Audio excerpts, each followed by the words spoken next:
March 29th, 1944, 11:23 p.m., the Sulu Sea, Philippines. Commander Terremoto Sueyo pressed his eye against the periscope, watching the massive silhouette cut through the moonlit water. A heavy cruiser, enemy vessel. His hands were steady, but his heart hammered against his ribs. The I-26 submarine had been hunting for weeks, stalking the shipping lanes like a ghost beneath the waves. And now, finally, prey. He called out the firing solution. His crew scrambled to their positions. In 47 seconds, he would give the order that would destroy his own fleet's most valuable warship and send 800 Japanese sailors to their deaths. But he didn't know that yet. If you're fascinated by the untold stories of World War II, the split-second decisions that changed history, and the tragic ironies of naval warfare, hit that like button and subscribe. We're diving deep into one of the most devastating friendly fire incidents the Imperial Japanese Navy tried desperately to bury. The Pacific War had been raging for over 2 years, and by March 1944, Japan was bleeding. Not the dramatic hemorrhaging that would come later at Leyte Gulf or Okinawa, but a slow, steady drain that strategists in Tokyo watched with growing alarm. Every ship lost was a ship they couldn't replace. Every experienced crew that went down took years of training with them. The American submarine campaign was strangling Japan's supply lines, sending merchant vessel after merchant vessel to the bottom. Japanese submarines were supposed to be doing the same to the Americans.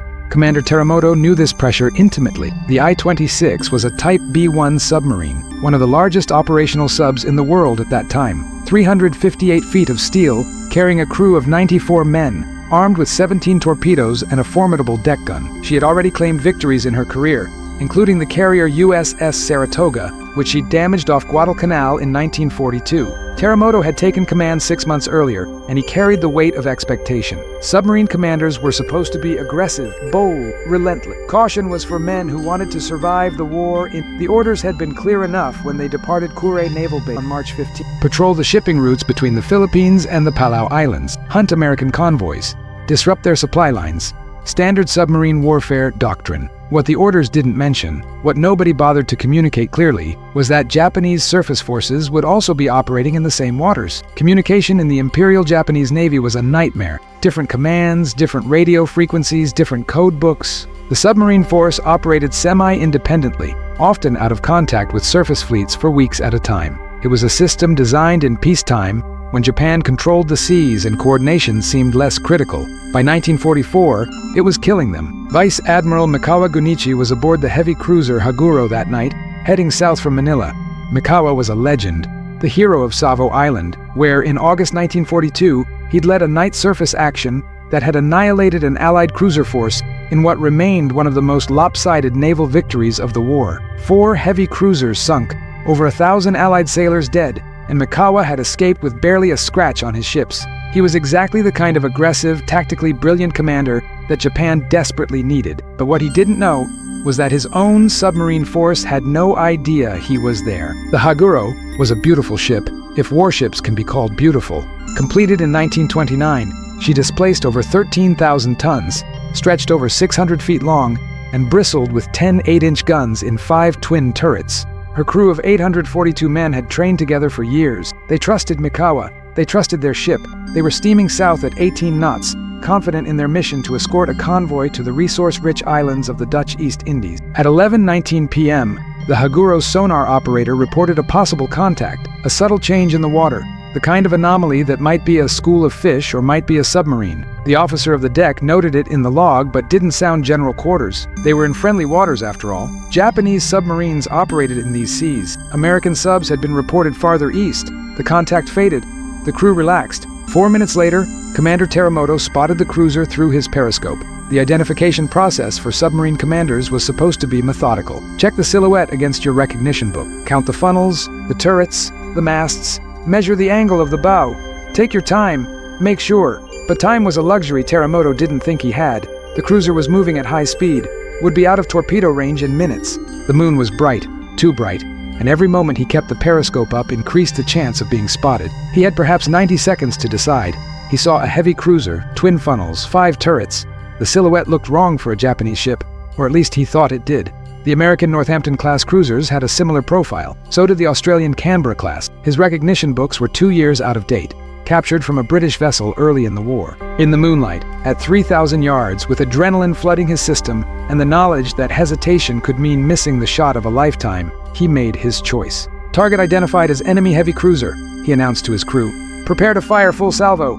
The control room of the I-26 was cramped, hot, stinking of diesel fuel and unwashed men. But in that moment, it was electric with purpose. This was what they'd trained for. This was why they'd spent weeks submerged, eating cold rice and breathing recycled air. The torpedo officer called out calculations. The crew loaded tubes 1 through 6. Type 95 torpedoes, the most advanced in the world, capable of 49 knots powered by pure oxygen, leaving almost no wake. Fire 1, fire 2, fire 3, fire 4. 4 torpedoes slid from their tubes, compressed air hissing, the submarine lurching slightly with each release.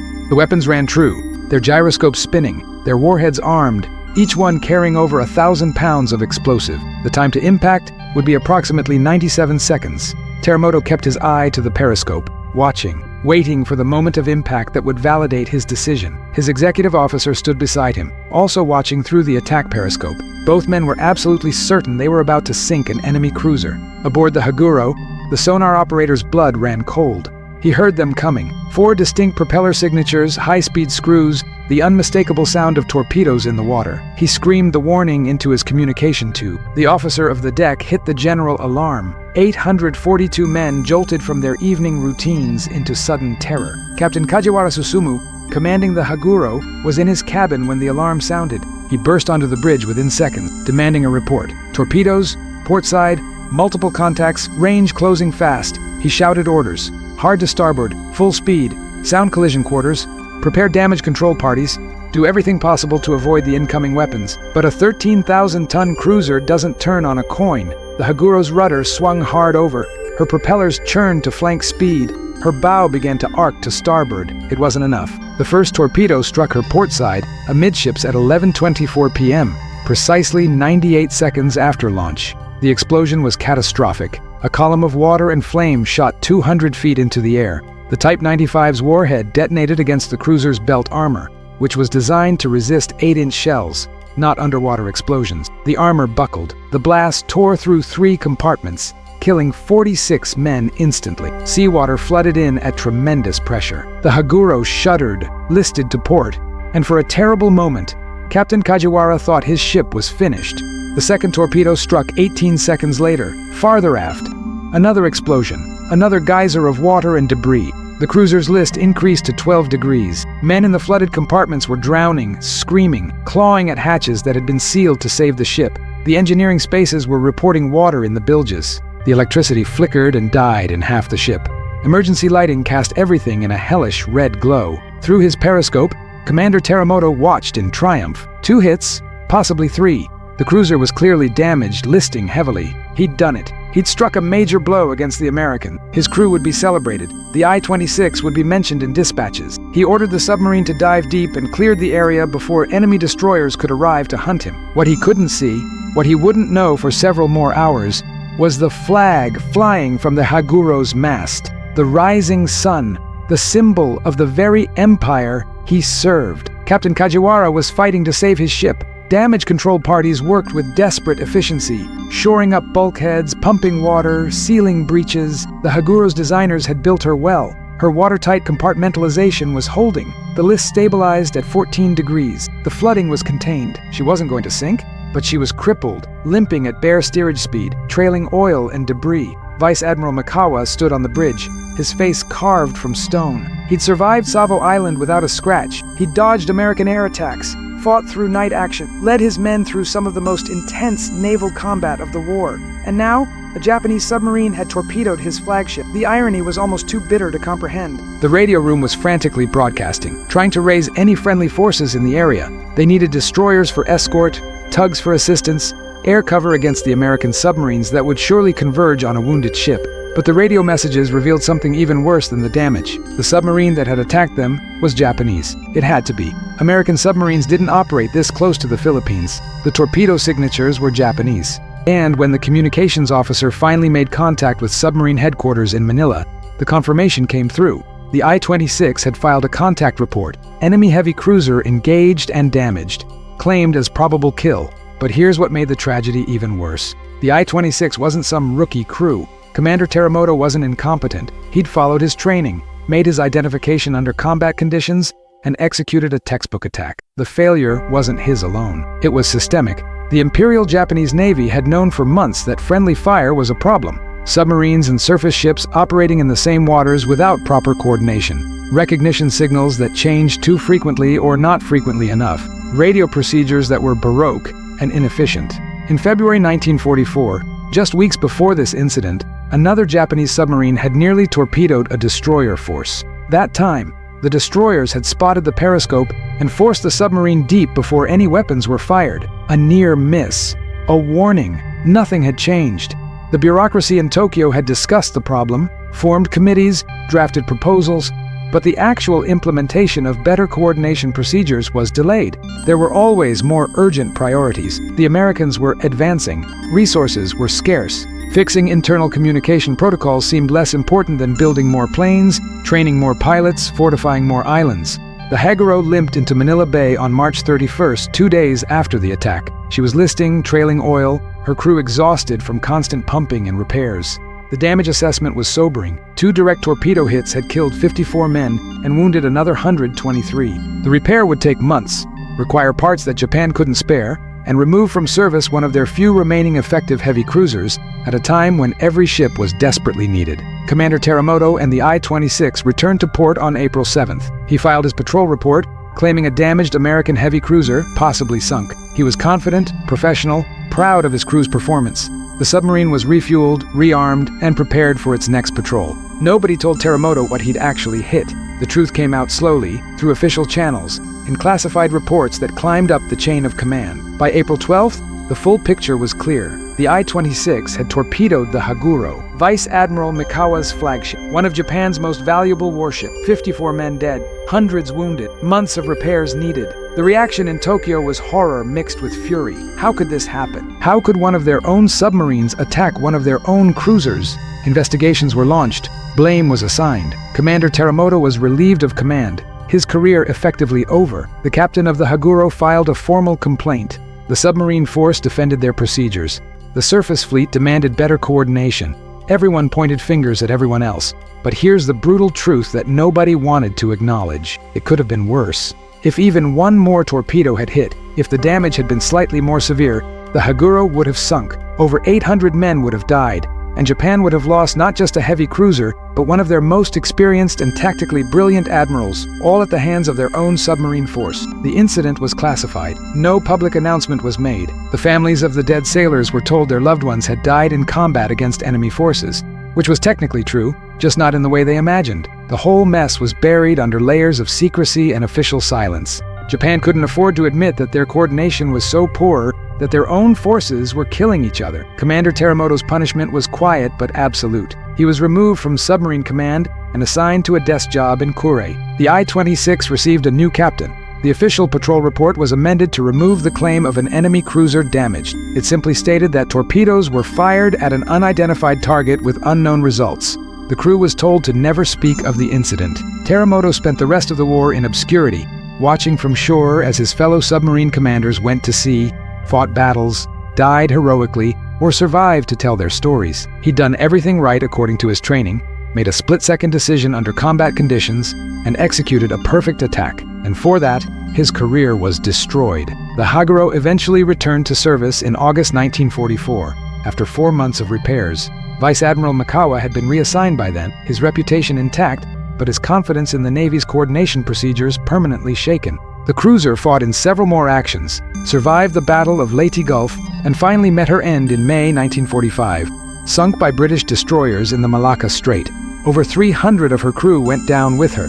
The I-26 continued to patrol after receiving her new commander. She hunted American shipping through the summer and fall of 1944. On October 25th, during the Battle of Leyte Gulf, she was depth-charged by American destroyer escorts and never surfaced. All 94 men aboard were lost. Among the crew were several men who had been there that night in March, who had watched through the periscope as their torpedoes struck what they believed was an enemy cruiser. They never knew the truth. They died thinking they'd hurt the enemy, not their own fleet. After the war, when researchers began piecing together the scattered records of the Imperial Japanese Navy, the incident came to light. It appeared in American intelligence reports as a curiosity, a footnote in the larger story of Japan's naval decline. But for the families of the 54 men who died aboard the Haguro that night, for Commander Teramoto, who carried the shame until his death in 1972, for the survivors who never spoke of what happened, it was anything but a footnote. It was a tragedy born of institutional failure, a system that prioritized secrecy over safety,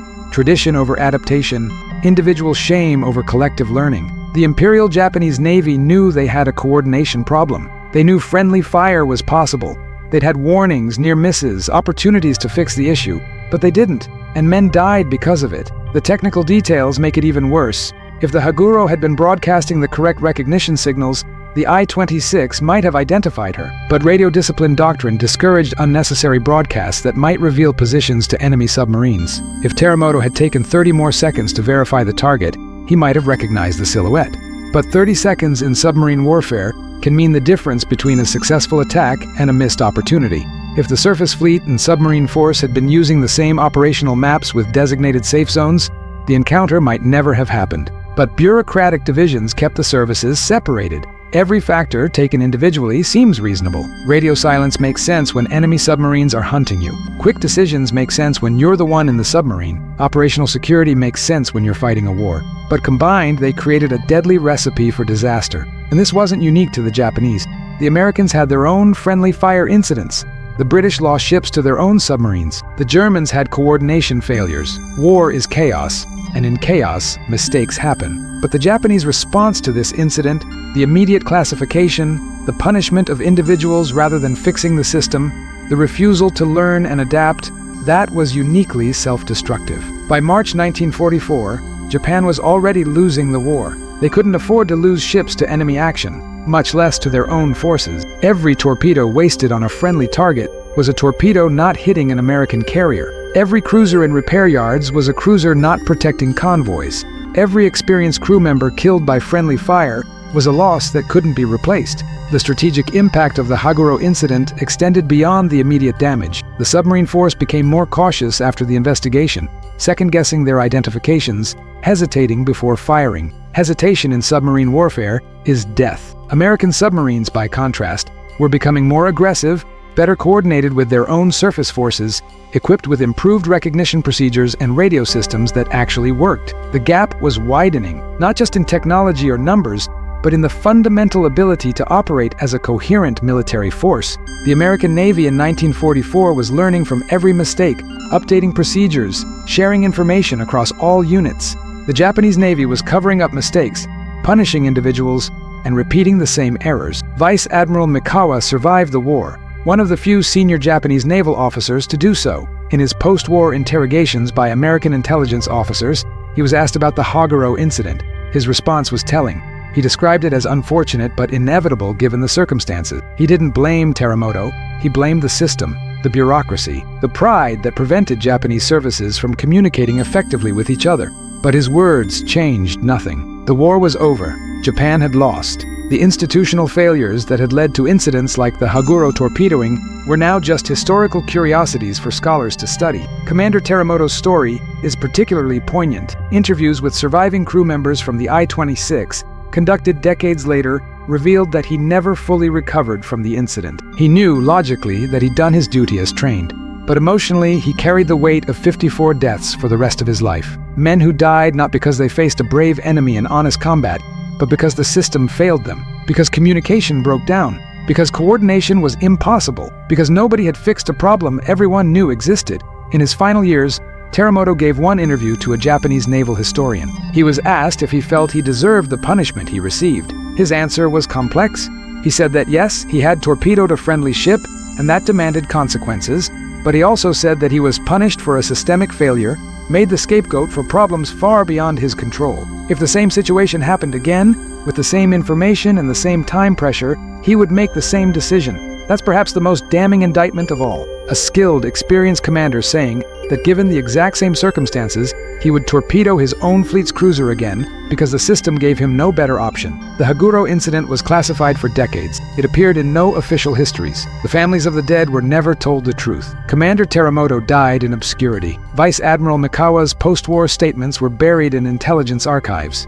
The whole thing was swept under the rug of history. It only came to light in the 1980s, when researchers gained access to declassified Japanese naval records. By then, everyone directly involved was dead. The ships were gone. The institutions that had failed so catastrophically were dissolved. All that remained were testimony, and the tragic story of men who died at the hands of their own side. This wasn't supposed to be how it ended. The Imperial Japanese Navy had started the war as one of the most powerful naval forces in the world. Modern ships, well-trained crews, aggressive doctrine, and a string of stunning victories. Pearl Harbor, the conquest of Southeast Asia, the battles of the Java Sea and Savo Island. They dominated the Pacific for a year, but by March 1944, all of that was crumbling. Not just from American industrial might or technological superiority, but from internal rot, the inability to learn, to adapt, to fix obvious problems, the prioritization of face-saving over effectiveness, the punishment of individuals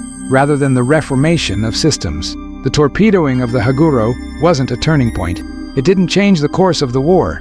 In the grand scheme of the Pacific campaign, it was insignificant.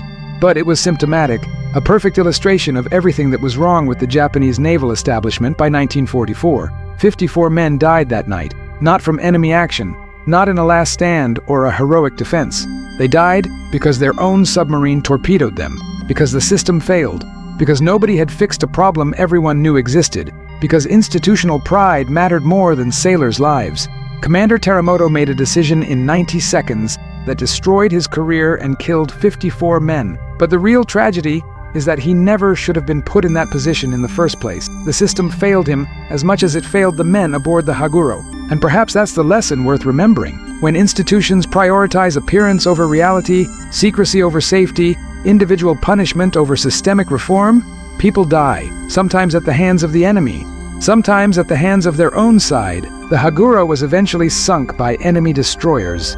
The I-26 was depth-charged and lost with all hands. Commander Teramoto lived in disgrace. Vice Admiral Mikawa survived to see his navy destroyed.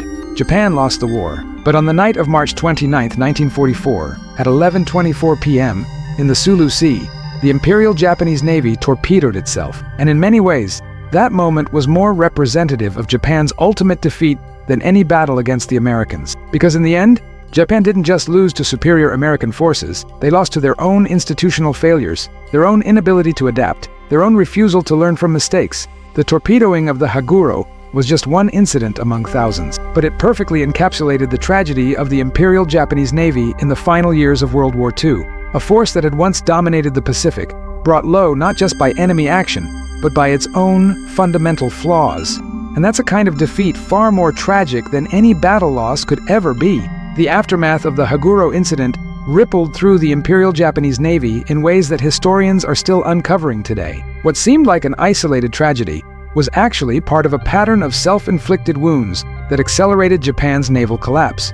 In the weeks following the attack, 3 other near-miss incidents occurred that were never officially recorded. On April 14, 1944, the submarine I-38 tracked what her commander believed was an American fleet oiler for 6 hours, maneuvering into attack position, only to break off at the last moment when a chance beam of searchlight revealed Japanese markings. The commander's hands were shaking so badly after realizing how close he'd come to repeating Teramoto's mistake that he couldn't write the patrol report for 2 days. On April 23rd, a destroyer squadron nearly depth-charged the submarine I-56 to destruction. Before radio contact was finally established, the submarine had been operating in what should have been a safe zone, but the boundaries had been changed 48 hours earlier and nobody had informed the submarine force. The I-56 survived, but her hull was damaged badly enough that she had to return to port for repairs that took 6 weeks. On May 2nd, the light cruiser Kuma opened fire on what her gunnery officer swore was a surfaced American submarine. 12 rounds of 6-inch shells landed within 50 yards of the I-44 before the submarine crash-dived and escaped. The I-44's commander filed an angry report demanding better recognition. It was filed away, but nobody was connecting these dots.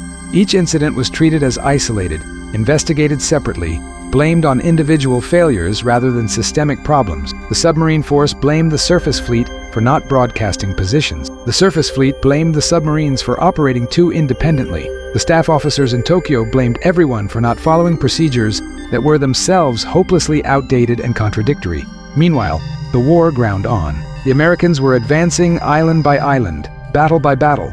Their submarines were strangling Japan's merchant marine, sinking tankers faster than Japan could build them. By mid-1944, fuel shortages were becoming critical. The remaining surface fleet was being concentrated in Singapore and the Philippines, closer to the oil fields of the Dutch East Indies, because there wasn't enough fuel to keep them operating from Japanese home waters. The Haguro sat in Manila's repair yards through April, May, June, and July. Her damage was extensive. The torpedo hits had buckled her hull plating, fractured internal bulkheads, and flooded her port engine room. The repairs required steel plate that was in desperately short supply. Skilled welders were pulled from new construction projects. Parts were cannibalized from other damaged ships. Every day she spent in port was a day she couldn't fight, couldn't escort convoys, couldn't contribute to Japan's dwindling naval strength. Vice Admiral Mikawa, reassigned to shore duty, watched the deteriorating situation with growing despair. He'd fought brilliantly at Savo Island, using superior tactics and night fighting skills to defeat a stronger Allied force. But brilliance couldn't overcome logistics. Skill couldn't compensate for being torpedoed by your own submarines. By summer 1944, he was advocating for a complete reorganization of naval communications and coordination procedures. His proposals were detailed, practical, and completely ignored by the naval staff. Commander Teramoto, meanwhile, was pushing papers in Kure. He processed supply requisitions, filed status reports, and watched ships leave port, knowing he should have been commanding one of them. Other submarine captains who'd returned from patrol would sometimes visit. Awkward conversations over sake where nobody mentioned the Haguro. The unspoken rule was simple. Teramoto had become invisible. His name wasn't mentioned in dispatches. His previous successes were forgotten. He damaged a friendly ship, and in the hierarchical, face-conscious culture of the Imperial Japanese Navy, that was unforgivable. But here's what made his punishment so particularly cruel. The I-26's next commander, Lieutenant Commander Kosaka Shigetoshi, made almost the exact same mistake 2 months later. On June 8, 1944, the I-26 fired torpedoes at what Kosaka identified as an American destroyer. It was actually the Japanese destroyer Tanikaze, returning from an escort mission. The torpedoes missed by less than 50 yards. Tanikaze's lookout spotted the torpedo wakes, and the ship executed emergency maneuvers, barely avoiding disaster. The incident was investigated. Kosaka was reprimanded, but retained his command. The reason?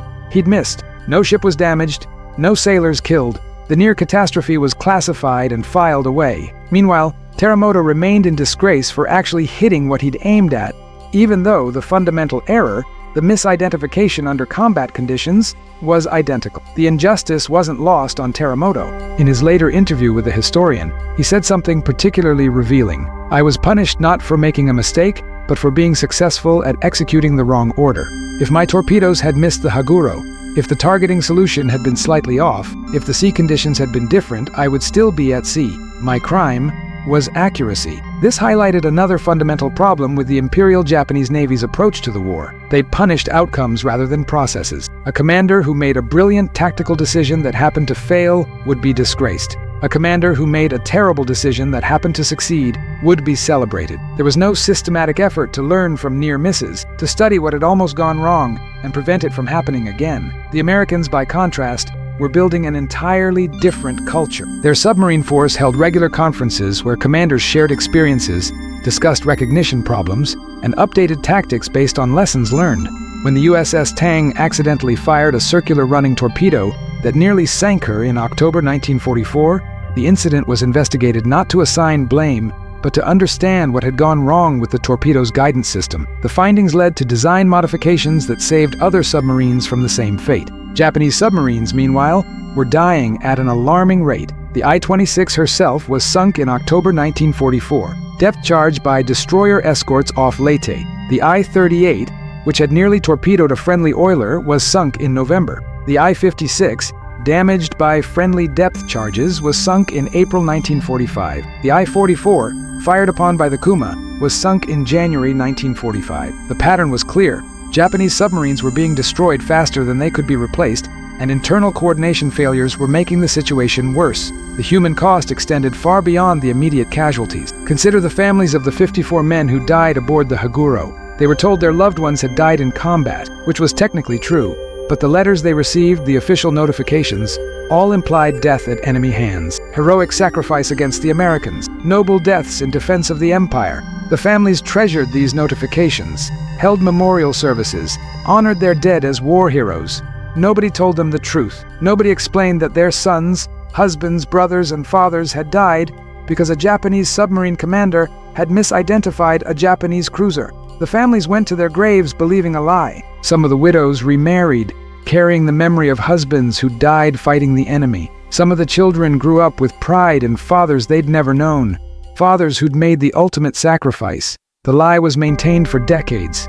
Even after the war, even when the truth came out in declassified documents, there was no effort to inform the families. Why reopen old wounds? Why tarnish the memory of men who'd served honorably, who'd died through no fault of their own? The institutional decision was to let the lie stand. It was kinder that way, or so they told themselves. But lies have consequences. The widow of Petty Officer Nakamura Hiroshi spent 40 years believing her husband had died fighting American forces. When she finally learned the truth in 1985, reading a historical account that mentioned the incident, she felt betrayed. Not by her husband, who'd been as much a victim as anyone, but by the Navy that had lied to her, by the government that had covered it up, by the system that had valued appearances over truth. She wrote letters to the Defense Ministry, demanding acknowledgement, demanding apology, demanding that the record be set straight. Her letters were politely acknowledged and filed away. No apology came. No official recognition. The institutional response was the same in 1985 as it had been in 1944. Maintain the fiction, protect the reputation, never admit fault. The survivors of the Haguro carried their own burden. Seaman Tanaka Yoshio had been in the flooded compartment when the torpedoes hit. He'd escaped through an emergency hatch, pulling 2 shipmates with him, watching helplessly as the watertight door was sealed behind him with men still inside. He could hear them screaming, pounding on the metal, begging to be let out. But opening that door would have flooded the entire section, would have sunk the ship, would have killed everyone aboard. Tanaka survived the war. He lived until 1998, but he never stopped hearing those screams. In interviews conducted in the 1990s, he described nightmares that had persisted for 50 years. Dreams where he was back in that flooded compartment, where the water was rising, where the hatch wouldn't open. He'd wake up gasping, disoriented, his wife trying to comfort him. He told the interviewer that knowing his shipmates had died because of friendly fire somehow made it worse. If they died fighting the enemy, at least there would have been purpose. This just seemed senseless. The psychological impact on the I-26's crew was equally severe. The men who'd loaded the torpedoes, who'd heard the explosions, who'd celebrated what they thought was a successful attack, learned the truth when they returned to port. Imagine that moment, the pride turning to horror, the celebration becoming shame, the medal-worthy attack becoming a court-martial offense. Several crew members from the I-26 who survived the war later developed what we'd now recognize as post-traumatic stress disorder. Depression, anxiety, survivor's guilt, compounded by the knowledge that they'd killed their own sailors. Some turned to alcohol, some withdrew from society, some struggled with relationships, unable to explain to wives and children why they had nightmares about something they couldn't discuss. One particularly tragic case was Torpedo Man First Class Sato Kenji. He'd been the man who'd actually launched the torpedoes, who'd pressed the firing switches that sent the weapons on their way. After the war, he worked as a fisherman, a quiet man who rarely spoke.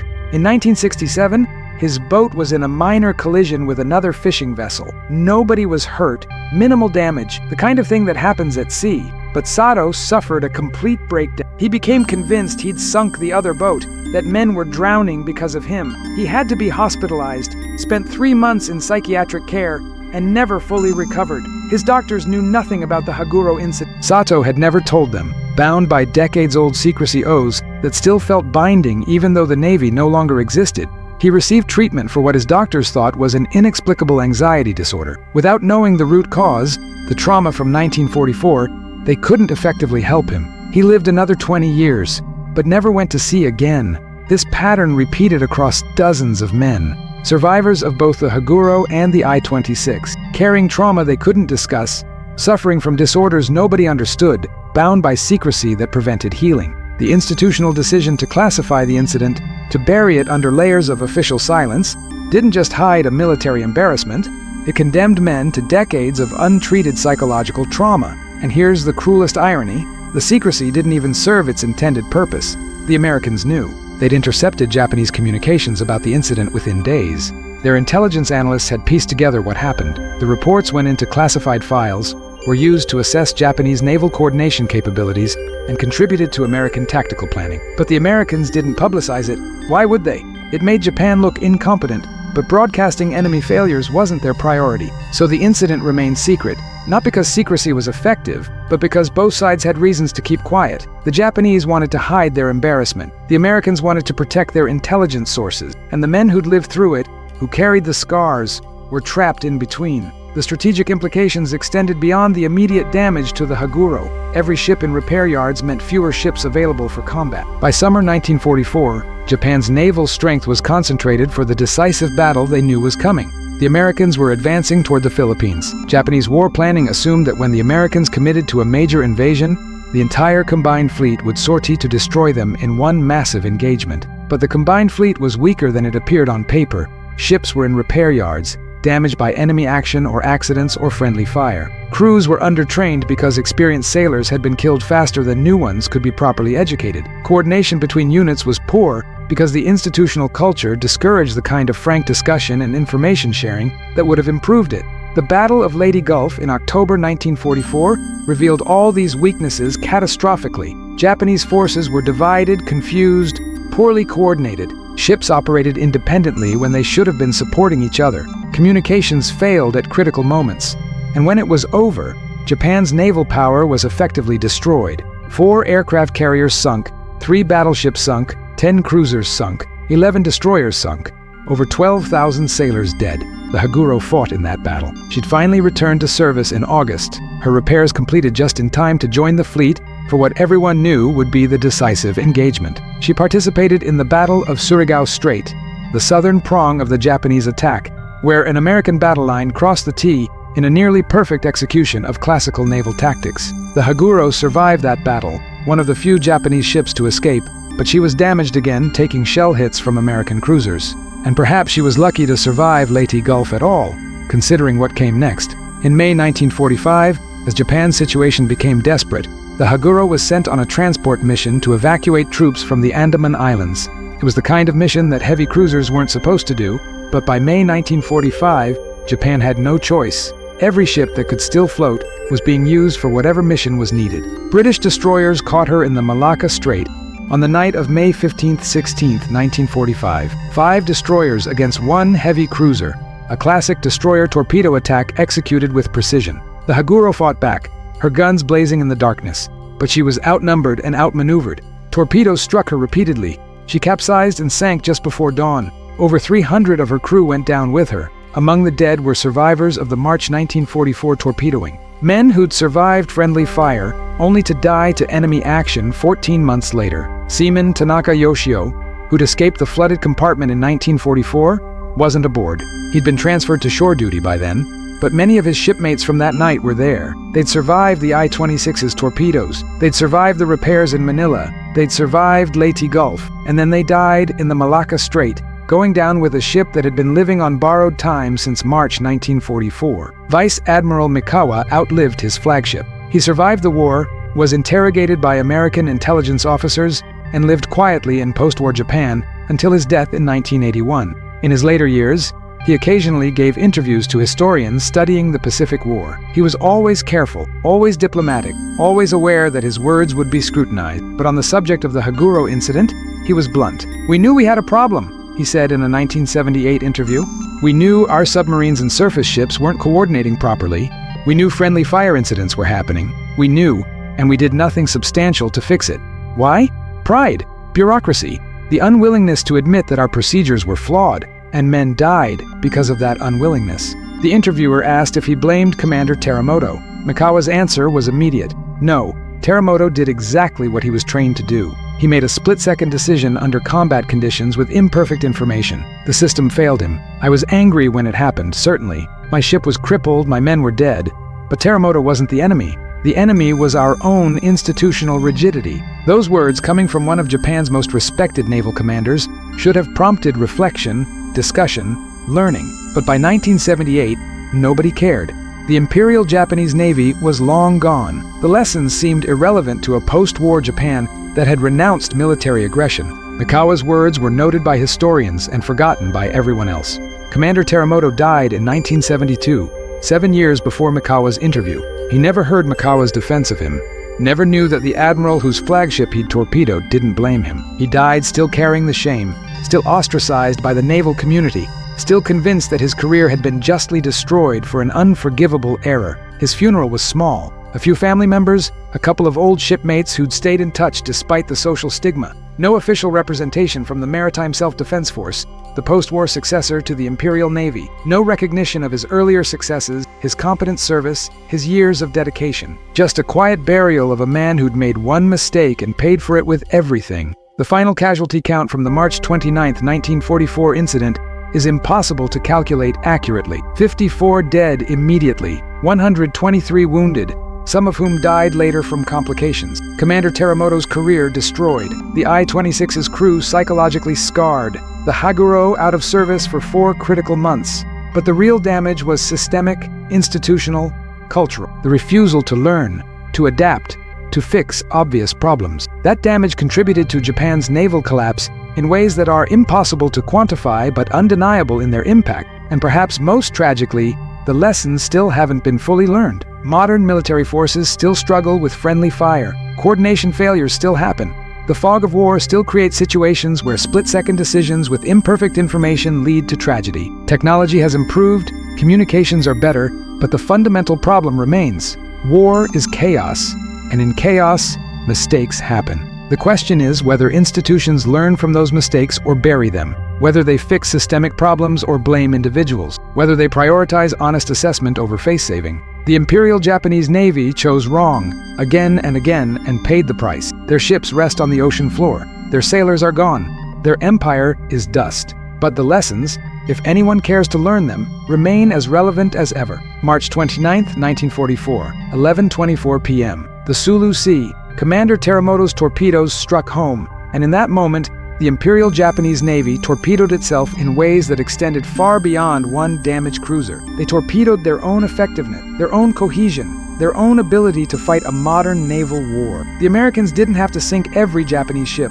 Japan was doing a perfectly adequate job of destroying itself.